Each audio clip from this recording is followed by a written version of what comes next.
Yes, hello to everyone. I welcome you all to this new daily news digest session. Today is 15th of November, and I've picked up two articles from the Indian Express today. पहला article जो है वो है थोड़ा सा polity and governance के point of view से important article है आईओस. तो first of all, investigating officers, this term becomes important. They must inform the victims about the progress in probe with in 90 days. तो ये एक Delhi high court, Punjab and Haryana high court की hearing है जिसमें ये डिसीजन आया है कि आईओस को, इन्वेस्टिगेटिंग ऑफिसर्स को, जो विक्टिम्स हैं किसी क्राइम के, उनको प्रोग्रेस रिपोर्ट बताना पड़ेगी with in 90 days. And the long term impact of this particular mechanism is going to be that accountability is going to increase in some respect. So ultimately, this is going to result in better policing, better decision making, and I think उस perspective से हम इसको ethics में भी use कर सकते हैं इस पर्टिकुलर टॉपिक. नीचे अगर इस आर्टिकल में जाएंगे तो there is talk of section 193 clause 3 of the Bharatiya Nyaya सुरक्षा संहिता, which was earlier known as CRPC. So we have overhauled the criminal justice system. तो भारतीय न्याय संहिता, भारतीय नागरिक सुरक्षा संहिता, तो ये सब अब इम्पोर्टेंट हो जाता है स्टूडेंट्स के लिए. भारतीय साक्ष्य संहिता, एविडेंस एक्ट का नाम चेंज हुआ है. तो इनको आप देखिए थोड़ा सा academic point of view से, and try and figure out as to what are the important sections from this particular things perspective. फिर इसमें बड़ा लंबा सा एक केस स्पेसिफिक कंटेंट है which I believe the students can skip. But नीचे एक चीज है जो आर्टिकल में इंपॉर्टेंट है, वो है section 482 of criminal procedure code. What is this section 482? It basically says that it can entrust the investigation to an independent agency to rule out any bias in order to secure the ends of justice. If the circumstances are such that it would create a reasonable apprehension of bias in the minds of the onlookers, it is sufficient to invoke the doctrine of bias. तो ये usually इसलिए लगाया जाता है कि कोई investigating agency कोई case में इन्वेस्टिगेशन कर रही है और उस पर कोई बायस का एलिगेशन लगाने की संभावना है या लग सकता है, तो उस केस में reasonably apprehend that particular bias, this particular section is becomes important. And the test of likelihood for bias and reasonable apprehension of bias are interchangeable, and hence the parameters for both can be construed to be similar. फिर court ने basically एक और term यहाँ पे use किया है, special investigation team, SIT. SIT अभी फिलहाल कुछ और केसेस के केस में भी इंपॉर्टेंट रही थी, इसलिए ये टर्म इंपॉर्टेंट हो जाता है. बिकॉज स्पेशल इन्वेस्टिगेशन टीम का मतलब है कि कोई ऐसी एजेंसी या एंटिटी जो किसी स्पेसिफिक केस को प्रोब कर रही है या उसमें डील कर रही है. तो that is the meaning of this term. अब ये जूरिस्प्रूडेंस और गवर्नेंस के पॉइंट ऑफ व्यू से इंपॉर्टेंट है, और इस टॉपिक पे you already had a question previously. तो जैसे 2021 के पेपर में यूपीएससी ने क्वेश्चन पूछा था कि with reference to India consider the following statements. Judicial custody means an accused is in the custody of the concerned magistrate, and such accused is locked up in police station, not in jail. And during judicial custody, the police officer in charge of the case is not allowed to interrogate the suspect without the approval of the court. तो judicial custody, police custody, कौन किस में रहता है, ये जो usually jurisprudence का काम है, इस पे भी यूपीएससी क्वेश्चन पूछ रहा है. There have been further questions as well in the previous year exams on this particular topic. So I think we should keep a tab on this as well, and this becomes even more important because of the changes being brought in the IPC and CRPC, जो उसमें recent changes आए उस वजह से. फिर एक दूसरा article भी है मेरे पास जो इंडियन एक्सप्रेस से ही है. This basically is on the mate scheme. अब ये IR पॉइंट ऑफ व्यू से इंपॉर्टेंट है इंटरनेशनल रिलेशंस में. India and Australia share a very healthy relationship. Both the countries are members of quad as well, quadrilateral dialogue. तो उस sense में ये article important हो जाता है because this is a new scheme for Indians to work in Australia. ये चीज इसलिए भी सिग्निफिकेंट है because Canada has restricted entry of Indian students. तो ultimately the Indian student, the Indian working professional, they are trying to find new avenues for employment. तो there in Australia becomes a prominent and popular name. तो एक नई scheme Australia ने launch की है. What is mats? तो according to the department of home affairs of Australia, mates gives Indian university graduates and early career professionals a chance to work in Australia for 2 years. एक early step है जो लोग apply कर सकते हैं और Australia में बेसिकली पार्टिसिपेट कर सकते हैं. तो on May 23 Australia and India entered into a migration and mobility partnership agreement. ये इसका नाम है.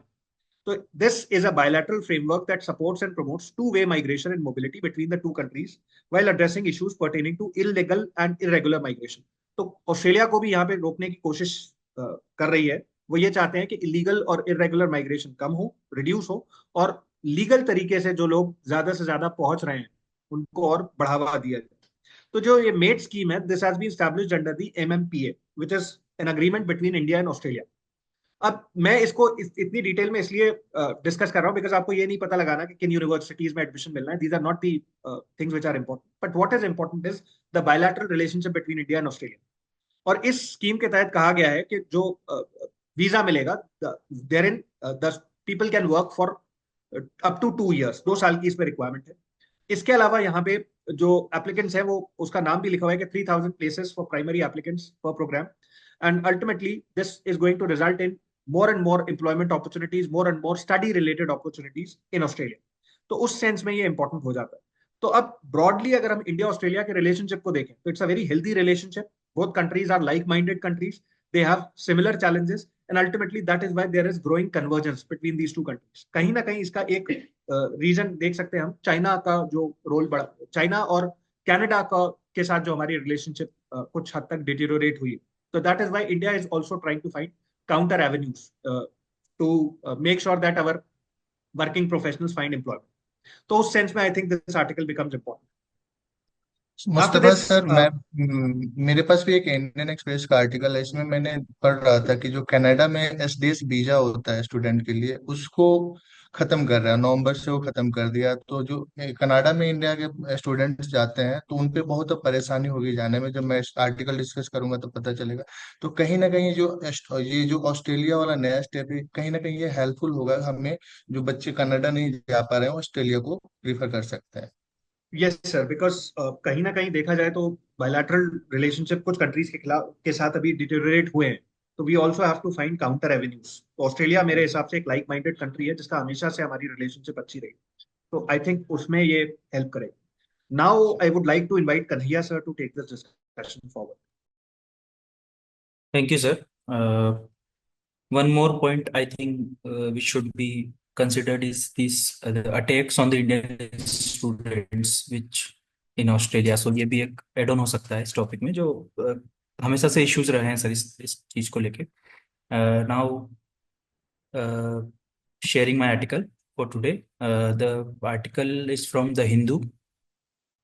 The article is regarding the no dual eco clearance for 39 categories of industries. So this is the recent notification by the Environment Ministry, which is exempting the 39 categories of industries from the mandatory requirement of approaching state pollution control boards for permission to run the industries.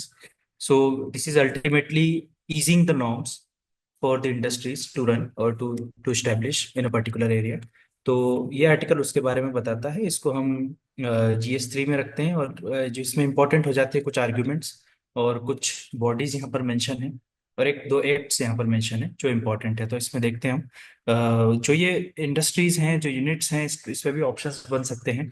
तो इस industries में जो exemption दिया गया है वो कौन सी units को दिया गया है वो यहाँ पर मेंशन है. For example solar cells and modules जो मैन्युफैक्चर करते हैं, wind and hydel power units जो मैन्युफैक्चर करते हैं, फ्लाई ऐश ब्रिक्स और block manufacturing industries, and leather cutting and stitching industries, and those assembling, repairing and servicing air coolers and air conditioners. तो ये जो इंडस्ट्रीज हैं कुछ, इसमें जो पहले मैंडेटरी रिक्वायरमेंट थी to take the permission from the state pollution control boards to run their industries, तो वो अभी एग्जेम्प्ट कर दिया गया है. कुछ बॉडी जैसे हम मेंशन है सेंट्रल पॉल्यूशन कंट्रोल बोर्ड, ये इंपॉर्टेंट हो जाता है. इस पर क्वेश्चन आया हुआ है पहले भी. इस पर हम आगे देखते हैं इस आर्टिकल में. What will this new exemption will do? It will definitely reduce the compliance burden on the industries, जो कि यहाँ पर मेंशन है. एक से एडवांटेज होगा. ड्यूल कंप्लायंस हम बात करते हैं तो उसमें एक एनवायरमेंटल क्लियरेंस होता है और एक कंसेंट टू स्टैब्लिश होता है. तो इस केस में होगा कि जो कंसेंट टू ऑपरेट या कंसेंट टू स्टैब्लिश वाला जो कंसेंट है या क्लियरेंस है, उसकी जरूरत नहीं लगेगी. Non polluting white category industries. अच्छा, एक और चीज यहाँ पर इंपॉर्टेंट है, वाइट कैटेगरी इंडस्ट्रीज जो यहाँ पर मेंशन है. These are the sectors of industries which are the least polluting in nature. तो जो लीस्ट पॉल्यूटिंग इंडस्ट्रीज होती हैं उसको हम वाइट कैटेगरीज में रखते हैं according to the 2016 classification by the central pollution control board. तो ये एक इंपॉर्टेंट की टर्म है जो पूछा जा सकता है. Non polluting white categories industries will not be required to take this second compliance burden which I have just mention, the consent to establish CTE. तो इस केस में फिर ड्यूल कंप्लायंस ना होके वो फिर सिंगल कंप्लायंस हो जाएगा. उससे ultimately it is easing the doing business things in India for this wide category industries. Next thing which is important here is sorry, the flows, the easing of these norms also flows from the amendment to the Water Act.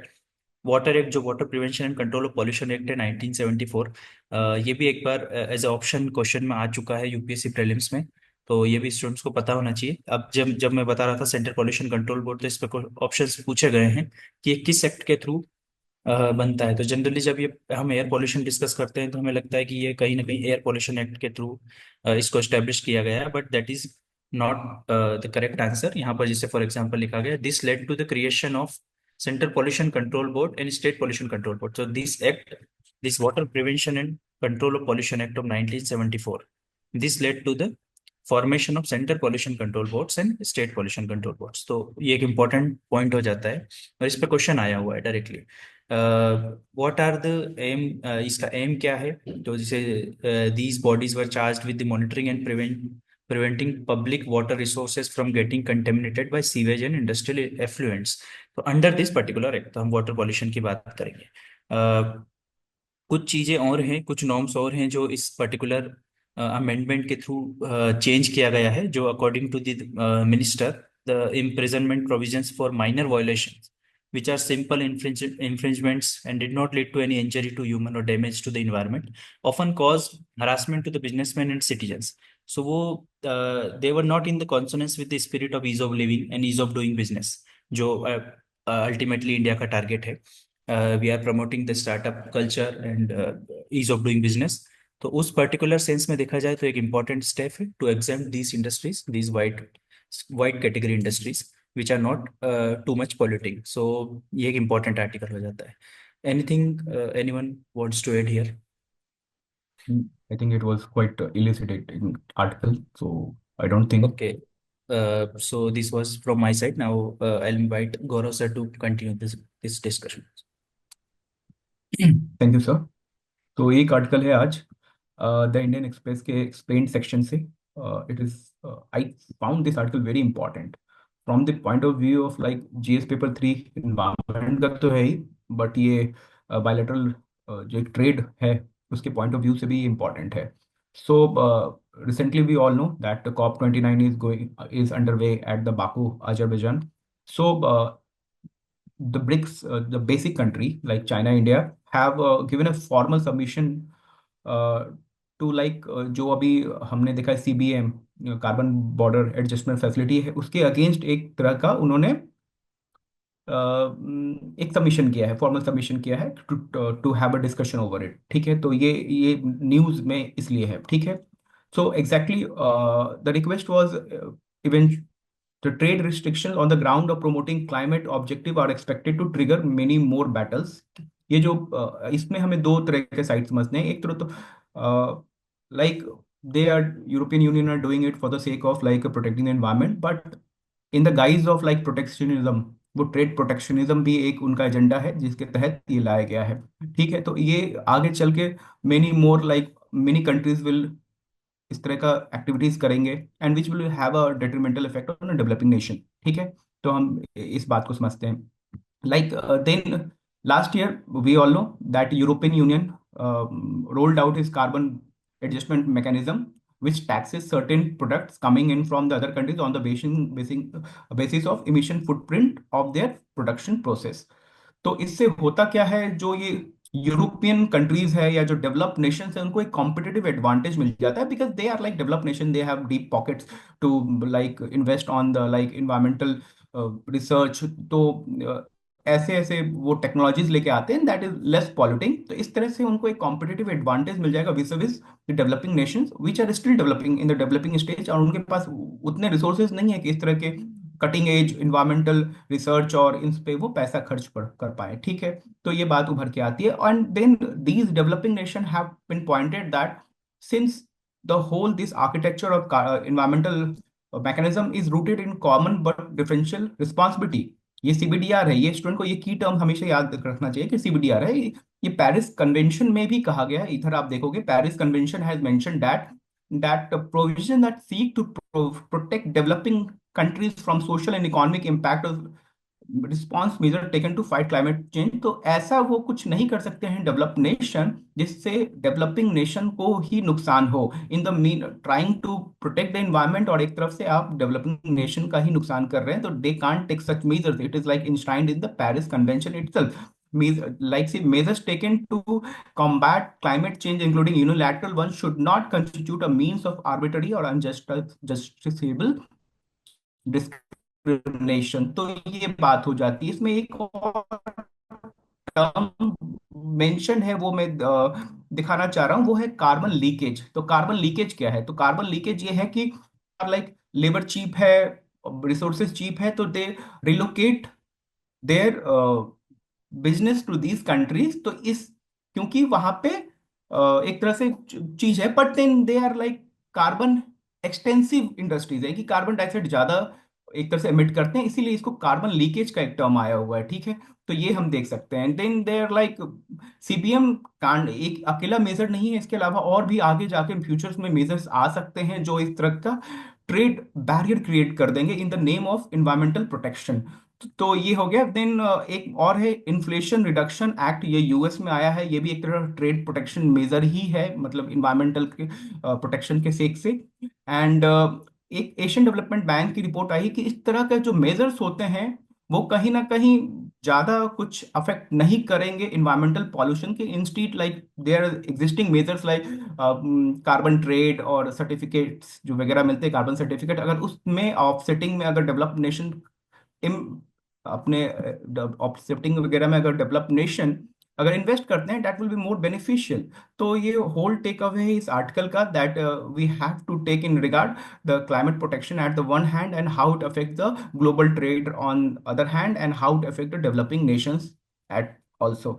So this is basic takeaway from these articles and I find this article very important from the point of view of mains exam। हो सकता है mains में आपसे ये question आपका IR के point of view से या एनवायरमेंट के पॉइंट ऑफ व्यू से आ सकता है। तो now I'll invite Manish sir to carry this discussion forward. I have two articles. The very one is talking about the impact of social media on children. और Australia recently एक law propose किया है जिसमें क्या होगा कि जो 16 year से कम के बच्चे हैं, एज के कम के बच्चे हैं, उनको एक्सेस नहीं होगा सोशल मीडिया का। फॉर दैट जो प्रपोज लॉ है वो ये कहता है कि the responsibility will be on the platform, जो भी सर्विस प्रोवाइडर है, कि to create a reasonable step so that तो हम प्रिवेंट कर सके बच्चों का एक्सेस होना सोशल मीडिया का। अगर रेगुलेटर्स को फुलफिल नहीं करते हैं तो in that case they will be charge, एक तरह से फाइन का प्रोविजन है। और उस फाइन से हम क्या करेंगे, वहां की सरकार की चाइल्ड ऑनलाइन सेफ्टी फंड को क्रिएट करेंगे जिसको यूज किया जाएगा फंड को इस लॉ को इम्प्लीमेंट करने में और बच्चों के वेलबींग के लिए। तो यहाँ पे जो दूसरा पार्ट है आर्टिकल्स में, इसमें ये बताता है कि कैसे मिसयूज कर रहे हैं बच्चे सोशल मीडिया का। तो जिसमें अभी जो प्रेजेंट में जो हम देखते हैं कि जो डेट ऑफ बर्थ के थ्रू जो एज वेरिफिकेशन होता है, तो बच्चे यहाँ पे गलत डेट ऑफ बर्थ डाल देते हैं और ये उनको एसेस मिल जाता है बिकॉज उनको यहाँ पे रिक्वायर्ड नहीं होता है वेरिफिकेशन। तो इस कारण से, और दूसरा जो कॉन्ट्री स्पेसिफिक रिक्वायरमेंट होता है एज वाइज, उसको बीपीएन के थ्रू ये लोग बच्चे क्या करते हैं, उसको कहीं ना कहीं बाईपास कर देते हैं। तो ये प्रपोज लॉ है जिसमें कि किसी ना किसी गवर्नमेंट इशूड जो आईडी होता है उसके थ्रू वेरिफिकेशन करना होगा बच्चों जो भी सोशल मीडिया जो बच्चे यूज करते हैं उनके लिए। तो यहाँ पे एक कंसर्न भी उठ के आता है कि जो प्राइवेसी से रिलेटेड है बच्चों का, because they are giving their data to the companies. तो ये जो बेसिक टेक अवे है, उसके बाद से इस तीसरे पार्ट में ये बताता है कि how social media is impacting the children. तो इसमें ये निकल के आता है कि inability to control the usage leading to a kind of जो इनएबिलिटी है उनका, उसके कारण से क्या होता है, कहीं ना कहीं उसके एडिक्ट हो जा रहे हैं, जिसके कारण से उनके दूसरी जो प्रोडक्टिव एक्टिविटीज है वो हैम्पर हो रही है। उसके साथ साथ ये भी हाईलाइट किया गया कि जो कहीं ना कहीं इनके मेंटल वेल बीइंग पे इसका इम्पैक्ट पड़ रहा है और because of that they are using substances and less sleep, जो एक मेंटल इशूज डेवलप हो रहा है, प्लस ये इनके कम्युनिकेशन स्किल को भी हैम्पर कर रहा है। तो फिर लास्ट पार्ट में आर्टिकल बात करता है कि जो भी स्टेक होल्डर्स है, जैसे कि पॉलिसी मेकर, कंपनीज और पेरेंट्स जो केयर गिवर्स होते हैं, तो they need to take proactive steps. For example policy maker की बात करें तो ये आर्टिकल बोलता है policy makers should pursue policy that limit access to children to social media and support the development of digital literacy curriculum in the school. वैसे ही companies की बात की जाए तो company need to be transparent so that whatever they are doing, और जो भी उनकी एज से रिलेटेड वेरिफिकेशन प्रोसेस हो ट्रांसपेरेंट हो। और जो पेरेंट्स हो they should create a kind of environment at home जहाँ पे क्या हो गया in person friendship model develop हो बच्चों के डेवलपमेंट के लिए। तो ये बेसिक टेक अवे है आर्टिकल का, जिसमें है कि कैसे बाईपास किया जा रहा है एज वेरिफिकेशन को, इम्पैक्ट क्या है और इसको कैसे ठीक किया जा सकता है। एक दूसरा आर्टिकल है, ये आर्टिकल है रिलेटेड टू एसडीएस वीजा जो जिसको कनाडा से मिलता था और कनाडा ने इसको होल्ड कर दिया है। तो how it is going to impact the Indian students. तो जो बेसिक इसमें टेक अवे है कि ये प्रीलिम्स के पॉइंट ऑफ व्यू से, तो इसका इंट्रोडक्शन जो हुआ था वो 2018 में हुआ था और ये ऑफर करता था faster processing time and reduced application fee to the students who are applying through this visa. As far as number of students की बात करें कनाडा में इंडियन ओरिजिन के इंडिया के, तो वहां पे 21% जो टोटल इंटरनेशनल स्टूडेंट्स है वो इंडियन है। तो फिर इसमें बात ये आता है कि ये ये जो वीजा था कैसे स्पेशल था। तो ये क्या था, ये एक kind of tailored, specifically tailored several key benefits provide करता था इंटरनेशनल स्टूडेंट्स का, तो जिसके थ्रू ये काफी पॉपुलर था स्टूडेंट्स कम्युनिटी में। तो यहाँ पे दूसरा पार्ट है कि कनाडा ने क्यों इसको डिसकंटिन्यू किया। तो यहाँ पे उनका कंसर्न था कि it is creating lots of challenge in Canada related. इसमें क्या होता था कि जो कोर्स को रिक्वायर्ड नहीं होता था इस वीजा को, students were using this visa route to get access to Canada university. For example diploma के लिए भी ले लेते थे और they were using this visa as a tool to get permanent residency in Canada. तो ये था। उसके बाद से वहाँ की जो मेजर सिटीज थी that those cities are getting overcrowded, ये भी एक कंसर्न इन्होंने हाईलाइट किया है। तीसरे पार्ट में ये आता है कि how it is going to impact to the Indian student. तो जो इस वीजा का सबसे मेन पॉइंट था that was the faster processing और लेस फी। और जो जो फी होता था उसमें कहीं ना कहीं इंडियन स्टूडेंट को डिस्काउंट, या जो भी स्टूडेंट्स करते थे उनको लेस फी पे करना होता था। तो ये दोनों चैलेंज निकल के आ जाएगा because now we will have to go through the traditional visa norms. तो दूसरा ये है कि discontinuation led to increase application fee. और दूसरा है कि potential delay in study plan can disrupt academic progress and career aspiration. कैसे, अब ट्रेडिशनल वीजा के साथ बच्चे जाएंगे तो that is a cumbersome process, तो उनका उस कारण से इनके स्टडी प्लान को हैम्पर हो सकता है। और दूसरा चौथा पॉइंट है कि the SDT visa was often seen as a stepping stone towards permanent residency in Canada. तो अब ये भी कहीं ना कहीं कनाडा में जाके वहाँ का परमानेंट रेसिडेंस लेना चैलेंजिंग होगा because getting into the Canada will be a challenge for Indian students और एनी अदर स्टूडेंट्स। अभी भी जो अवेलेबल क्या है बच्चों के पास, तो that is traditional students visa remain primary pathway. But इसमें जो चैलेंज है उसको कैसे मिटिगेट किया जा सकता है, तो ये आर्टिकल बात करता है it is crucial to plan in advance and prepare thoroughly so that जो डिले होता है उसको हम कहीं ना कहीं बाईपास कर सकें और हमारा स्टडी हैम्पर ना हो। तो this is the basic takeaway of this article. इसमें क्या है कि अभी यूएस कनाडा, इंडिया कनाडा के रिलेशनशिप में बहुत सारी उथल पुथल चल रही है। तो मेंस के पॉइंट ऑफ व्यू से हम इसमें एक पॉइंट आता है कि जो हम स्पेसिफिक स्टूडेंट वाला एंगल वहां से हम लिख सकते हैं। और जो एसडीएस वीजा है इसका ओरिजिन और रिलेटेड इसका ऑफर्स क्या मतलब फीचर्स क्या थे प्रीलिम्स के पॉइंट ऑफ व्यू से इम्पोर्टेंट है। जो दूसरा आर्टिकल था उससे रिलेटेड प्रीवियस ईयर क्वेश्चंस पूछे गए हैं जो सोशल मीडिया से रिलेटेड था। मैं आपको दिखाता हूँ। इसमें 2023 में आया था कि child cuddling is now being replaced by mobile phone, discuss its impact on the socialisation of children. तो ये इस क्वेश्चन का आंसर उस आर्टिकल में प्रॉपरली था। प्लस ये जो सोशल मीडिया है कहीं ना कहीं इंटरनल सिक्योरिटी से भी रिलेट कर सकते हैं। 2013 में क्वेश्चन आया था what are the social networking sites and what security implication do this sites present. तो ये मल्टी डायमेंशनल टॉपिक है, इसको स्टूडेंट अच्छे से प्रिपेयर कर सकते हैं। And this is all from my side and I would like to conclude today's session. Thank you all.